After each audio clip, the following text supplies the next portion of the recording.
24 மணி நேர ஐசியு, பொதுநல மருத்துவம், எலும்பு முறிவு சிகிச்சை, ENT டாக்டர் சிவகுமார் மருத்துவமனை, சத்துவாச்சாரி, வேலூர். திருவண்ணாமலை அருகே அடமானம் வைத்த 3,60,00,000 ரூபாய் மதிப்புடைய 602 பவுண்ட் தங்க நகைகளை மோசடி செய்த கூட்டுறவு வங்கிச் செயலாளர் மீது உரிய நடவடிக்கை எடுத்து நகைகளை மீட்க கோரி பாதிக்கப்பட்டவர்கள் தர்ணா போராட்டத்தில் ஈடுபட்டதால் பரபரப்பு ஏற்பட்டது. கலசப்பாக்கம் தாலுகா அலுவலகம் முன்பு அனைத்து விவசாயிகள் சங்க கூட்டமைப்பின் சார்பில் மாவட்ட நிர்வாகத்தை கண்டித்து கண்டன ஆர்ப்பாட்டம் நடைபெற்றது. இதில் பாதிக்கப்பட்ட விவசாயிகள் மற்றும் பொதுமக்கள் பங்கேற்று முறைகேட்டில் ஈடுபட்டவர்களுக்கு அதிகாரிகள் துணை போவதாக குற்றம் சாட்டி நகைகளை மீட்டுத் தருமாறு கண்ணீர் மல்க கோரிக்கை விடுத்தனர்.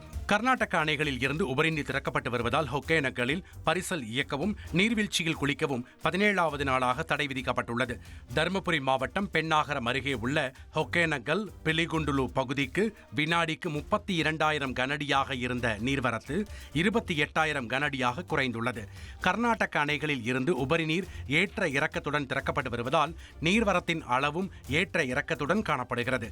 இதனால் ஒகேனக்கலில் குளிக்கவும் பரிசல் இயக்கவும் தொடர்ந்து 17வது நாட்களாக தடை விதிக்கப்பட்டுள்ளது. மகளிர் நலப்பிரிவு 24 மணி நேர சாலை விபத்து சிகிச்சை, நீரிழிவு சிகிச்சை, டாக்டர் சிவகுமார் மருத்துவமனை, சத்துவாச்சாரி, வேலூர்.